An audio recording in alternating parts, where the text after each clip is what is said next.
It's Tuesday, August 5th, 2008, and it's 4:20 somewhere in the world. I'm your host, Radical Russ Belville. Produced and distributed by the National Organization for the Reform of Marijuana Laws in Washington, D.C., this is your NORML Daily Audio Stash, the growing truth about cannabis.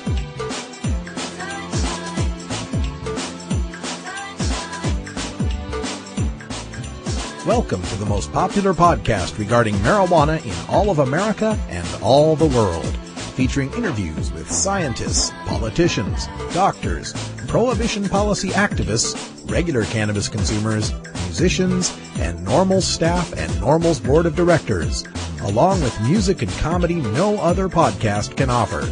You can always find out more about our show at our website, stash.norml.org, and continue the education and conversation on our blog as well.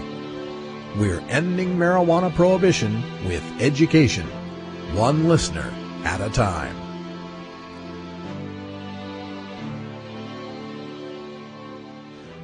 The podcasting and blogging technology for the NORML Daily Audio Stash is provided by Red Aphid Interactive Media. For your professional web design needs, visit redaphid.com.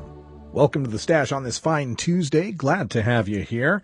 We've got our government at work today, so we're going to be speaking with Daryl Rogers, who's the director of Schools Not Prisons Political Action Committee, a organization dedicated to ending the career of the most notorious drug warrior in Congress. So stay tuned for that interview. And also, we've got a little bit of an early treat, some more 420 comedy from another alumni of the first season of Last Comic Standing, Rob Cantrell. Rob's out there on the East Coast representing Brooklyn, New York, and he'll be in Washington, D.C. this Thursday, so he's here to promote the show along with a band he's got there called Lion Eyes. So we've got a little comedy from Rob and some reggae from Lion Eyes to spice up the show for today.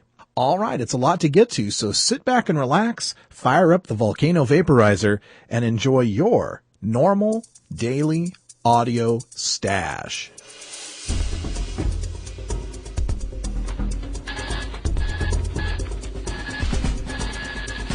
Now it's time to take a look at the latest stories about marijuana from news organizations across America and around the world in our NORML Daily Audio Stash, Hemp Headlines. We've got an update on the story we reported yesterday on the DEA agent who was wearing a Blackwater t-shirt during the raid in Culver City, California. This comes from the Americans for Safe Access blog at safeaccessnow.org, and they say, quote, "I was able to speak today with Tammy Abdallah, the Los Angeles Times reporter who wrote the article associated with the photo of the agent wearing a Blackwater t-shirt. First, Abdallah explained that at the time of the raid, when the photo was taken, she had asked whether the agent in question was a Blackwater employee, but was not given a straight answer. After the raid, and after the story had been published by the LA Times, Abdallah was contacted by Sarah Pullen, a spokesperson for the Los Angeles office of the DEA. Pullen requested that the face of the agent wearing the Blackwater t-shirt be blurred because he was an undercover agent and the photo might jeopardize his apparent anonymity. At the same time, Pullen assured Abdallah that the undercover agent was in fact an employee of the Drug Enforcement Administration and has never been an employee of Blackwater. Pullen also felt it necessary to explain to Abdallah that the request to blur the agent's face and the fact that he was wearing a Blackwater t-shirt was completely coincidental. In a subsequent conversation with the DEA, Abdallah was told that the agent was not undercover for the raid, but does routinely engage in undercover operations.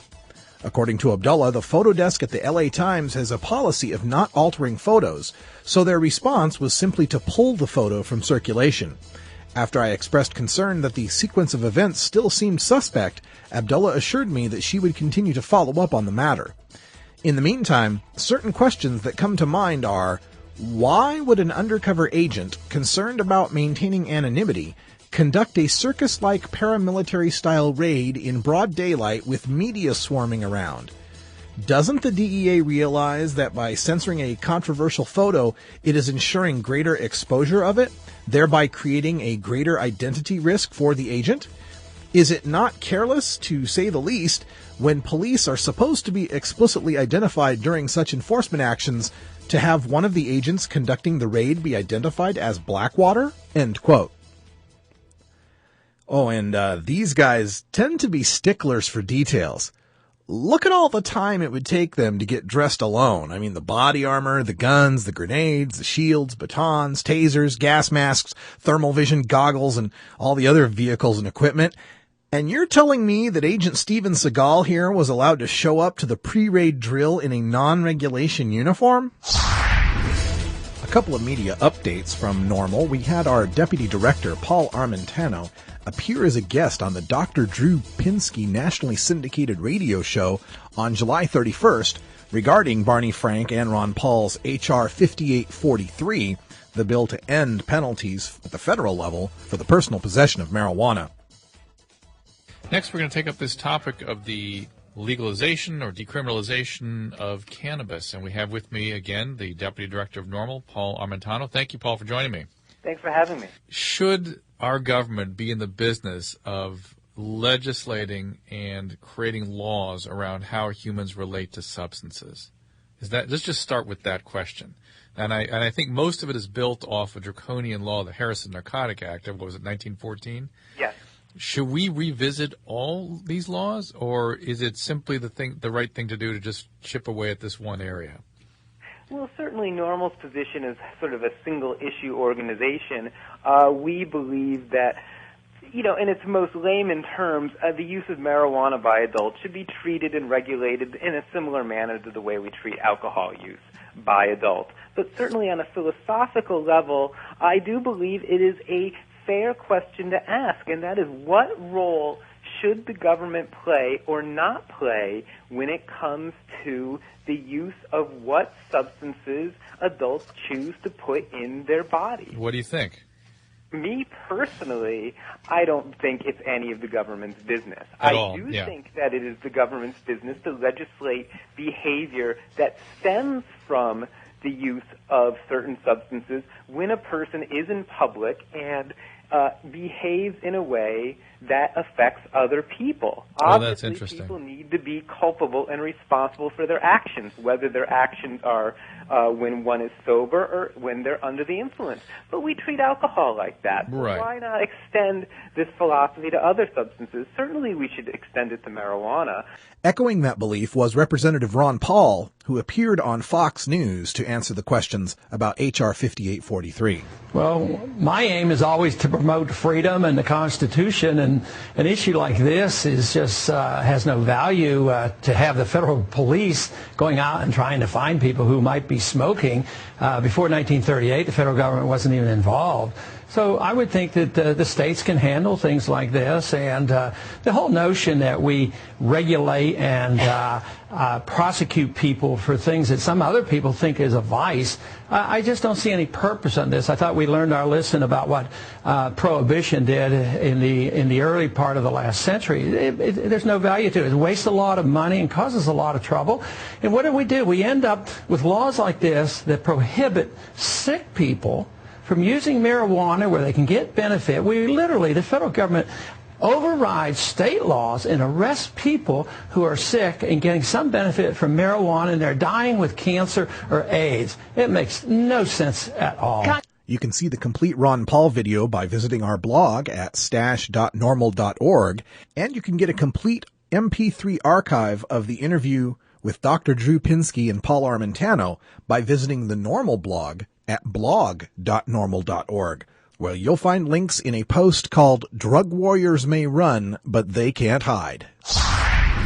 Trial of marijuana dispensary owner goes to jury, from the Los Angeles Times. A closely watched trial involving conflicting marijuana laws went to a federal court jury Monday, with jurors asked to determine if the owner of a Morro Bay pot dispensary is guilty of violating federal drug laws. During a week-and-a-half-long trial in U.S. District Court in Los Angeles, federal prosecutors sought to depict Charles Lynch, the owner of the dispensary, as a common drug dealer who sold pot to teenagers and carried a backpack stuffed with cash. Lynch is charged with distributing marijuana, conspiring to distribute marijuana, and providing marijuana to people under the age of 21. He faces a minimum of 5 years in federal prison if convicted. Lynch's defense attorneys sought to portray him as a responsible businessman who had the blessing of Morro Bay's mayor and city attorney before opening his Central Coast Compassionate Caregivers. Moreover, they argued, he was told by an official with the Drug Enforcement Administration that enforcement on such facilities would be left up to local authorities, implying that Lynch would avoid federal prosecution if he obeyed the local laws. That became the basis for their defense, known as entrapment by estoppel, in which a defendant essentially argues that he broke the law based on bad advice from a government official. Prosecutors scoffed at the argument. They called to the witness stand a DEA agent who they said spoke with Lynch, and she said she never would have given him such advice. Well, of course not. Only a person who could believe that the government would lie in order to set up a dispensary bust would think such a thing. Lynch isn't allowed to bring up California's medical marijuana law in his defense. He followed the laws of his state, got the blessings of the city, and helped so many patients in the process. That is all irrelevant to the federal government because, according to them, marijuana has no medical efficacy, even though they grow it and send it to 4 federal medical marijuana patients, even though they have numerous patents on cannabinoids, even though they recognize the medical efficacy of THC. My hope is that there are citizens on that jury who understand their rights and their power. Jurors can decide if the law itself is unjust and refuse to convict a defendant, even if the evidence clearly shows they broke the law. Check out the Fully Informed Jury Association at fija.org to learn about your rights of jury nullification. Ohio officer acquitted of killing mom holding baby. From Yahoo News. Lima, Ohio. A white police officer was acquitted Monday in the drug raid shooting death of an unarmed black woman that set off protests about how police treat minorities in a city where 1 in 4 residents is black. The all-white jury found Sergeant Joseph Chavalia not guilty of misdemeanor charges of negligent homicide and negligent assault. He had faced up to 8 months in jail if convicted of both counts. Chavalia shot 26-year-old Tarika Wilson and her year-old son she was holding, killing her and hitting him in the shoulder and hand during a January 4th SWAT raid on her house. One of the child's fingers had to be amputated. Officers had been looking for Wilson's boyfriend, a suspected drug dealer. Prosecutors said Chavalia recklessly fired 3 shots into a bedroom where Wilson and her 6 children were gathered, even though he could not clearly see her or whether she had a weapon.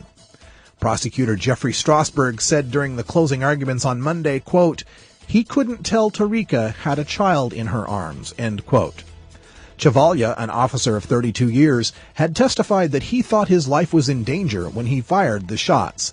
He said he saw a shadow coming from behind a partially open bedroom door and heard gunshots that he thought were aimed at him. It turned out the gunfire he heard was coming from downstairs, where officers shot 2 charging pit bulls.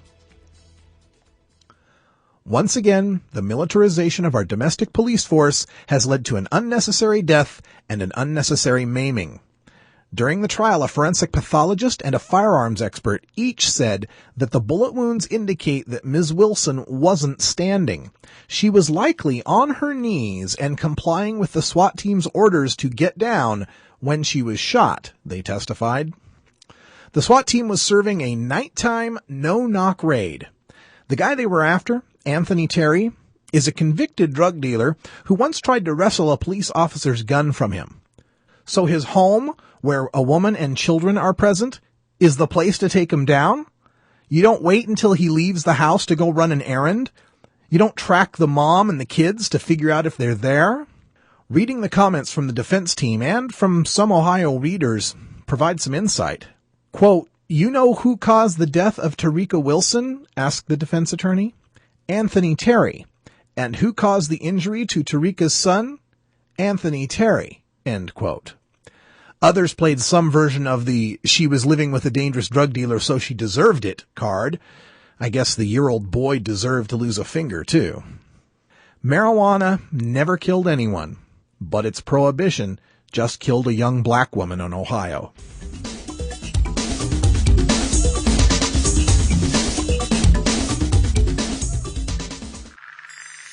Hello, I'm Paul Stanford from the Hemp and Cannabis Foundation, or THCF. Medical marijuana is legal in 12 states today, and THCF has medical clinics in 6 of those states. Our physicians help qualified patients obtain an authorization for medical marijuana in their state. Patients are eligible for medical marijuana with a history of either severe chronic pain and or nausea, cancer, AIDS or HIV, hepatitis, glaucoma, seizure disorders like epilepsy, chronic muscle spasms as in multiple sclerosis or asthma, neurodegenerative diseases such as Alzheimer's, and gastrointestinal disorders like IBS or Crohn's disease. If you or someone you know has one of these conditions, our doctors will help them obtain a permit for medical marijuana. THCF Medical Clinics has offices in Washington State, Oregon, Colorado, Nevada, Hawaii, and California. Call 1-800-723-0188 or go to the web at www.hemp.org or 1-800-723-0188. Tuesday is our look at your government at work here at the Audio Stash. While the inevitable re-legalization of cannabis hemp will have to happen at the federal level, the steps leading to that destination take place at the state and municipal levels. We focus in on the initiatives, bills, and amendments regarding cannabis across all 50 states and what activists like you are doing to enact a positive reform to our cruel and outdated marijuana laws.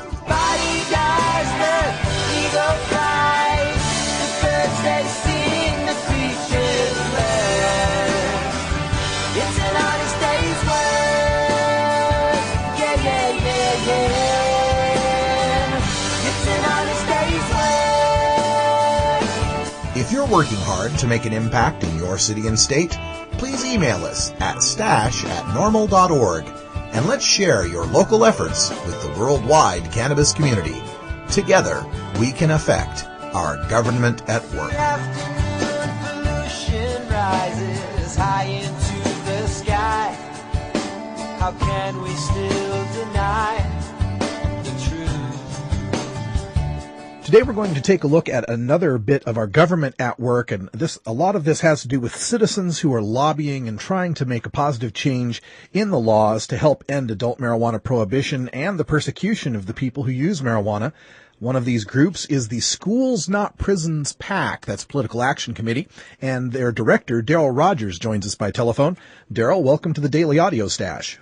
Why, thank you for having me on, Russ. Now, the Schools Not Prisons PAC, what is your goal? What is the meaning behind this group?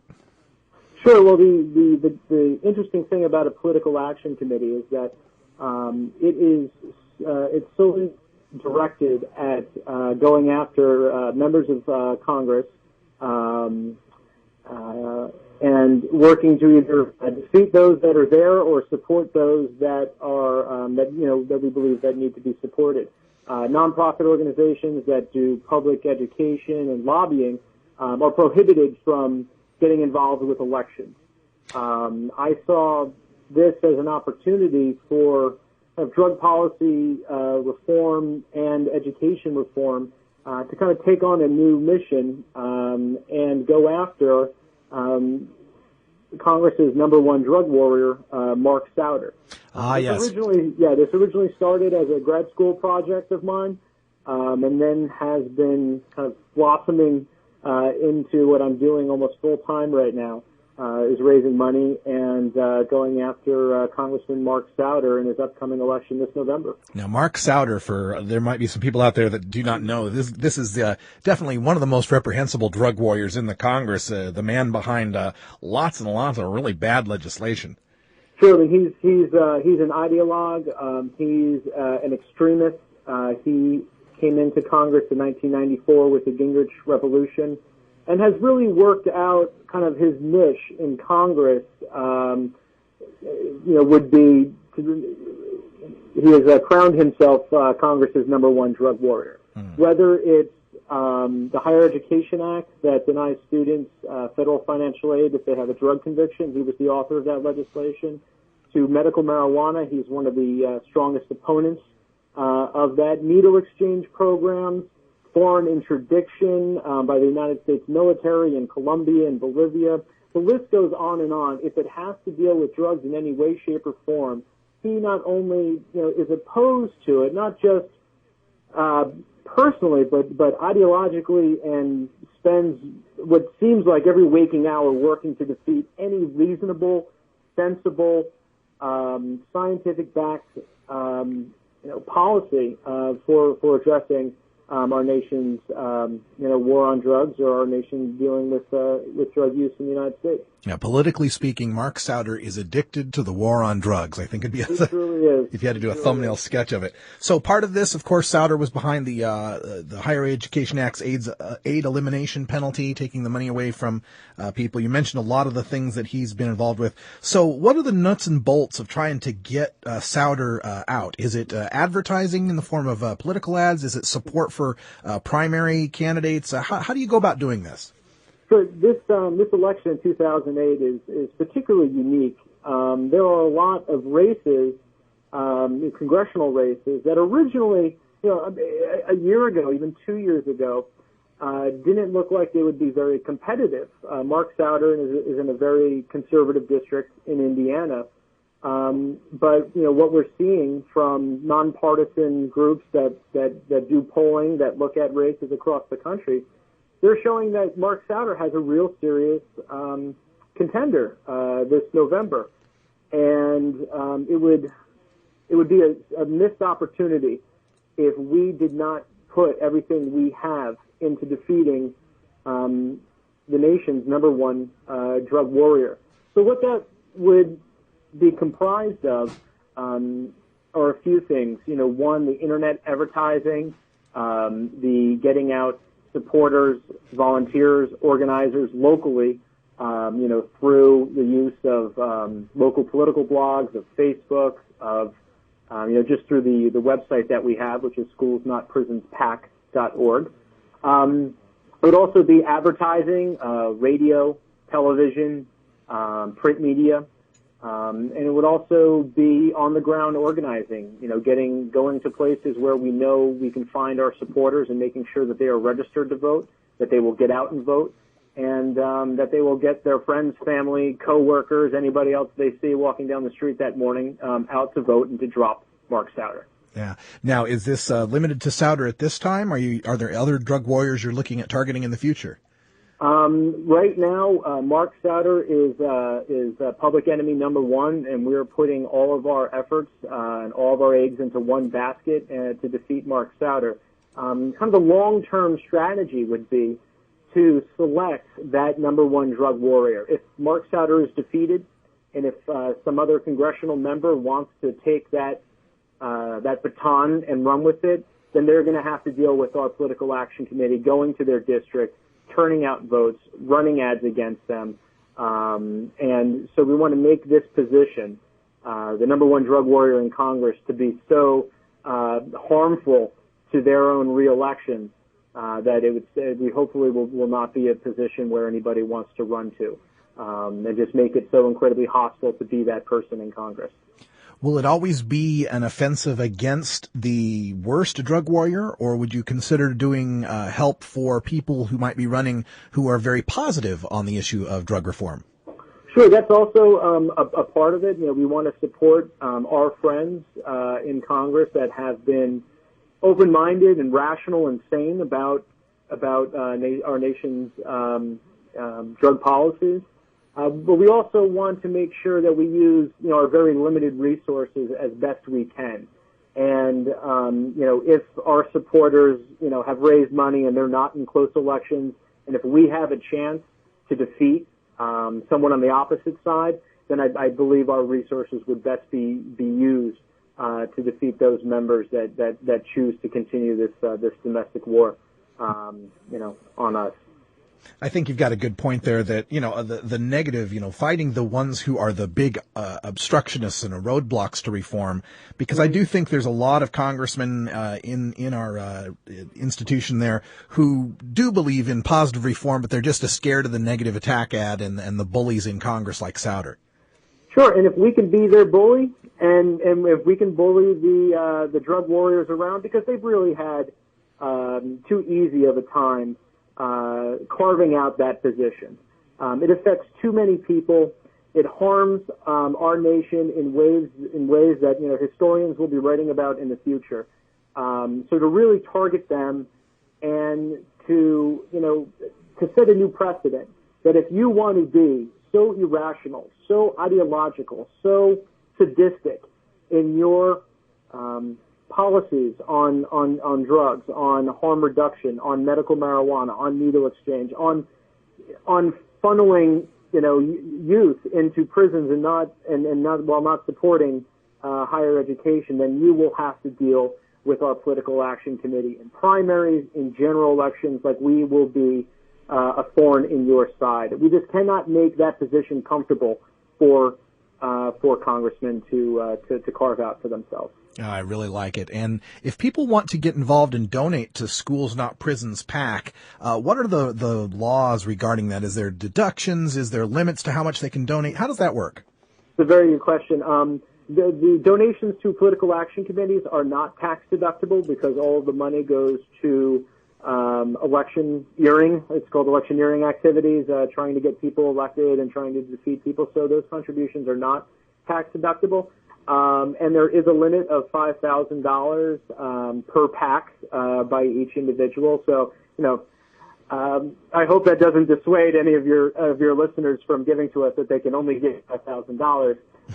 But those are the FEC, the Federal Election Commission, on contributions to political action committees.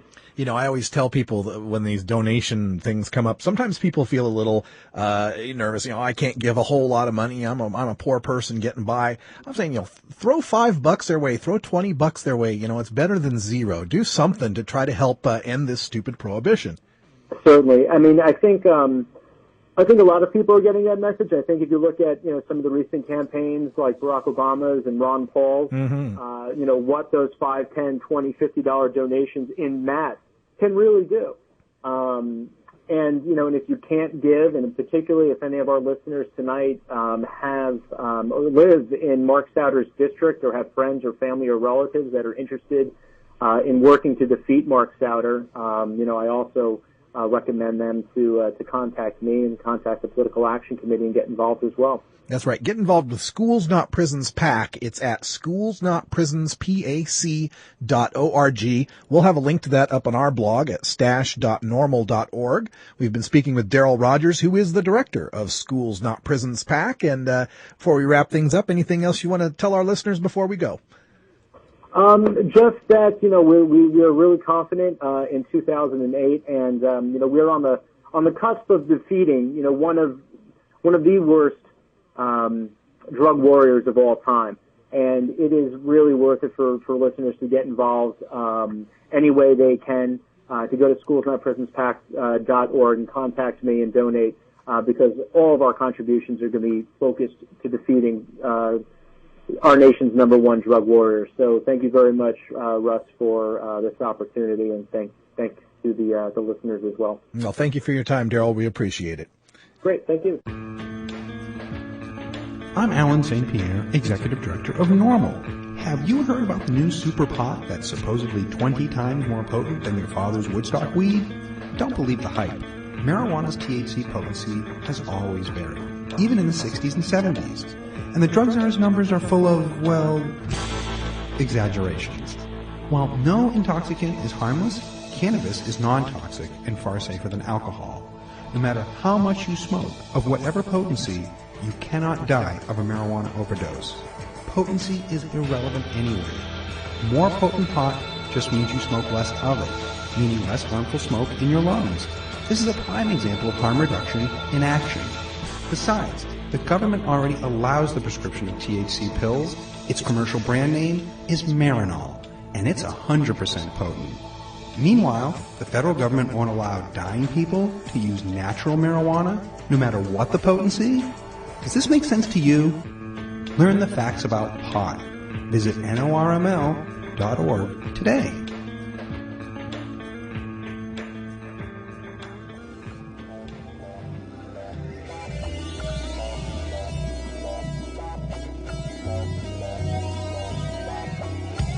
Here at the NORML Daily Audio Stash, we work hard to change our nation's marijuana laws through education and discussion.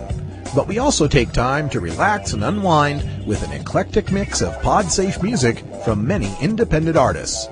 We look for music that speaks to the growing truth about cannabis, or music that speaks to broader themes of freedom, liberty, social justice, equality, and protest. To find out more about the artists and download the music you hear on this podcast, just log on to stash.normal.org. And if you'd like to get your music heard by the online cannabis community, just send us an email at stash@normal.org. Hey Stashers, it's time for our musical break, and unfortunately we had a little technical issue. Cannabis Carry put together a post for a band called Blue Line Highway and a song called Green Haze. Unfortunately, when I went to download that song from the MP3 link, there was a problem out at the server and I wasn't able to download it. We'll hold on to that song once we can get it downloaded and play it on a stash later on this week. So here, last second, I had to go find us something to play for tonight's stash, and I think I found something really cute. This is a song by a man named Dan Costello, who hails from Brooklyn, New York. Kinda quirky, kinda short, but it's a really cute song. Unfortunately, I don't have much more information on the artist, and I don't have an MP3 download like I normally do. But that's what happens when we have to do things last minute. So enjoy this one. It's Dan Costello with The Pot Song.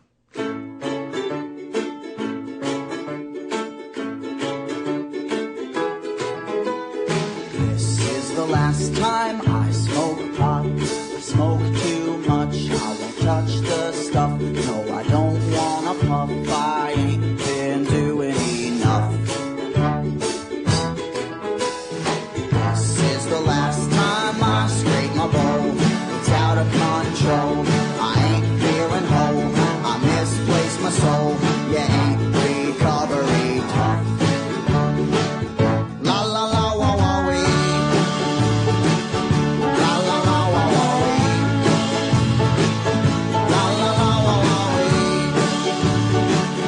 That's all that I really ever need. Indeed, yeah, but I don't dream in a cannabis fog. My lungs hate the smog, and so does the dog. Yeah, I can't think straight under the curse. It's never been worse. I forget all the words now. I wish that I'd rehearsed. I forget the next verse. Oh no, what do we do? Let's go back to the bridge. 2, 3, 4, go. La la la wah wah wee. La la la wah wah wee. La la la wah wah wee. That's all that I really ever need. But this is the last time I pack the pipe. You might hear me gripe, but that's alright. I'll make it through evening and make it through morning. There's plenty of warning that I'll need you to sing this with me. Tomorrow night is the last time I smoke pot.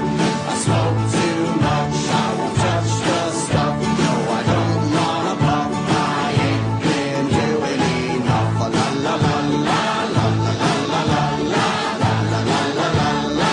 Ain't recovery tough. Hey, how's it going? My name's Will. I don't work at a used record store. I don't own an iguana, although I'm sure they make great pets. I don't have dreadlocks or play the acoustic guitar. I can remember quite well, thank you, and no, I don't constantly have the munchies. When 420 comes around, I've still got 40 minutes of work left. I've never hit a girl on a bike with my car or shot my friend with a shotgun. I've never had to apologize for letting a girl I was watching drown in a pool while I was getting high because, duh, I wouldn't be getting high if I was around children.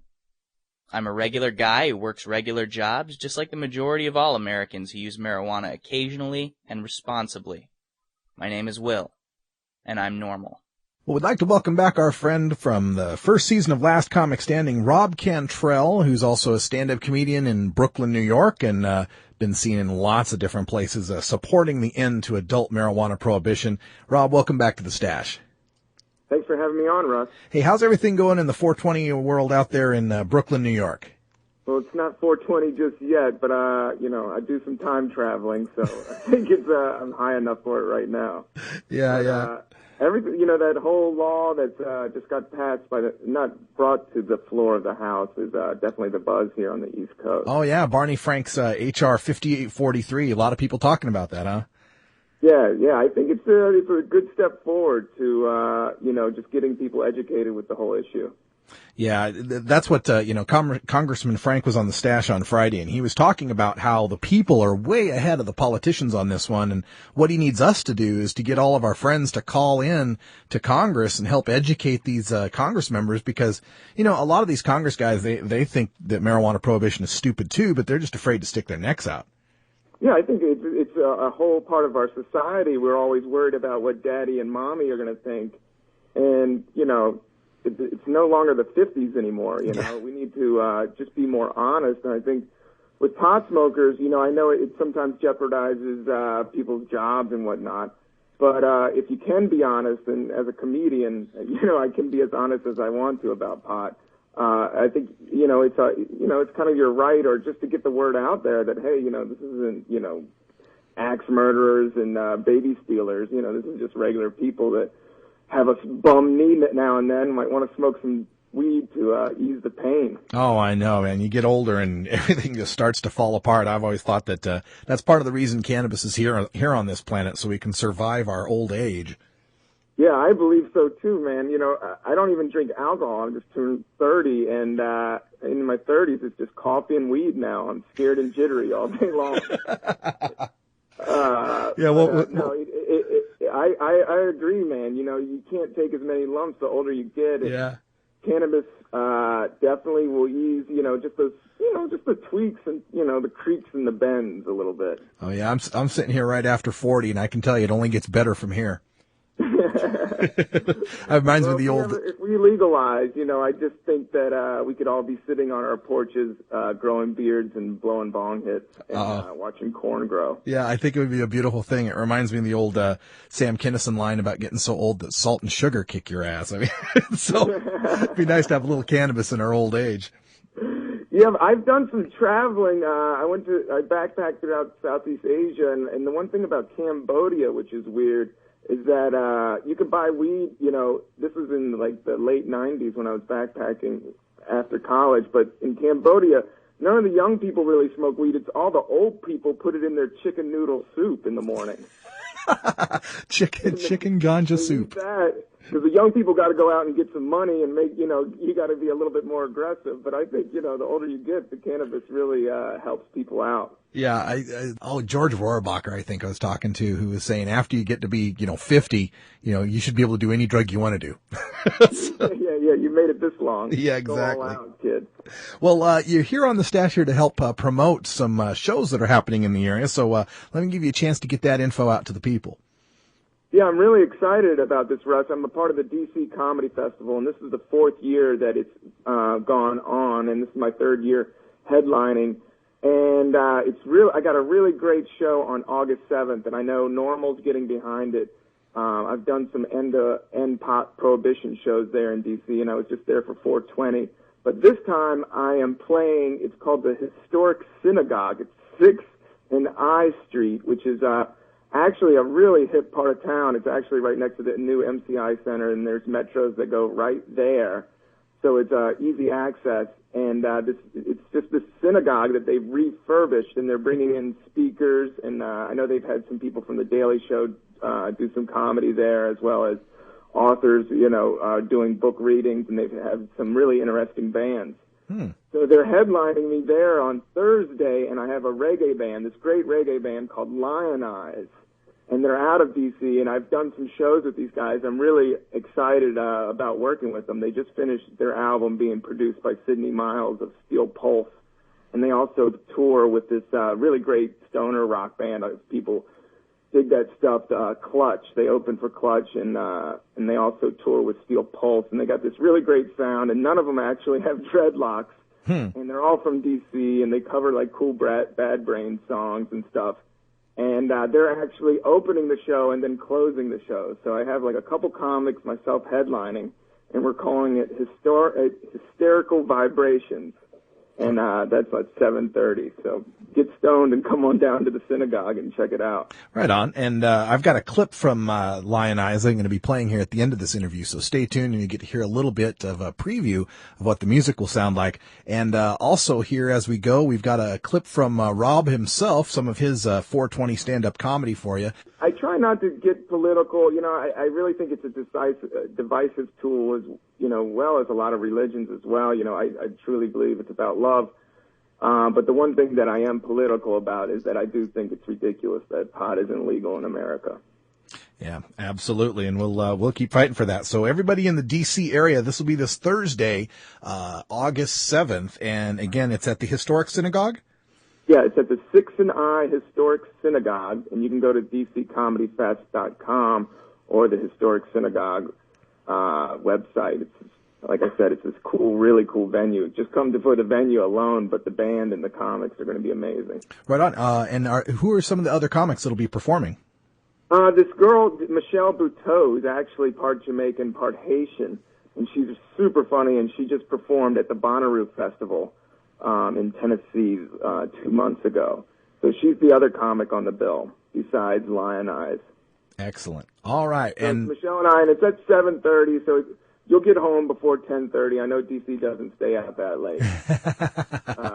But it's definitely a great show to catch a buzz and check out. It's all about vibrations. Right on. Vibrations. Excellent. Well, we'll have people come out to that show and hope everything turns out well for you. And Rob Cantrell, thanks for joining us again on the Daily Audio Stash. Thank you, Rush. I really appreciate it, and I really appreciate what you're doing, and I appreciate all the honest pot smokers out there. Keep up the good fight. Right on. Thanks a lot. Personally think marijuana should be legal. Anybody else? Legalize it. Don't criticize it. Yeah. Nobody wants to work at Walgreens. We want to grow mean green. No jobs left, people. The bees are dying. Need to grow weed, photosynthesis. Right? Grow in New Jersey. It's a garden state. It smells like shit over there anyway. Look it up. The founders of this great country grew and smoked hemp, right? Yeah, take a look. Benjamin Franklin, you're telling me he's not a stoner? Fat, long hair, thick glasses. You might as well wear a Star Trek shirt and have a Game Boy in his pocket. Fly this kite in a thunderstorm.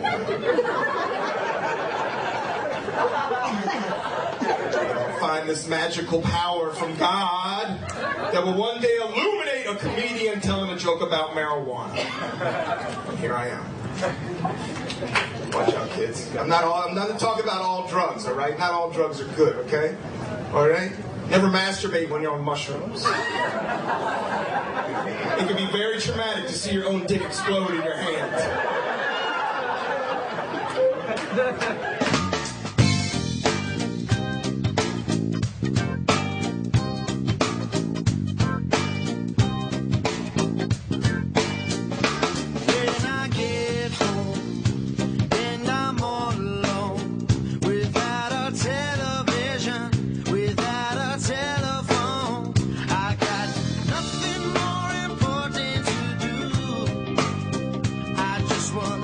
Spend my time with you.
thank you for downloading the NORML Daily Audio Stash, the growing truth about cannabis. We are produced by the National Organization for the Reform of Marijuana Laws in Washington, D.C. Our executive producer is Alan St. Pierre. Our deputy director is Paul Armentano. Our webmaster is Brian Judy. And web production is provided by Red Aphid Interactive Media. As always, you can catch up on the latest information about marijuana at www.norml.org. And you can interact and download from our Audio Stash blog at stash.norml.org.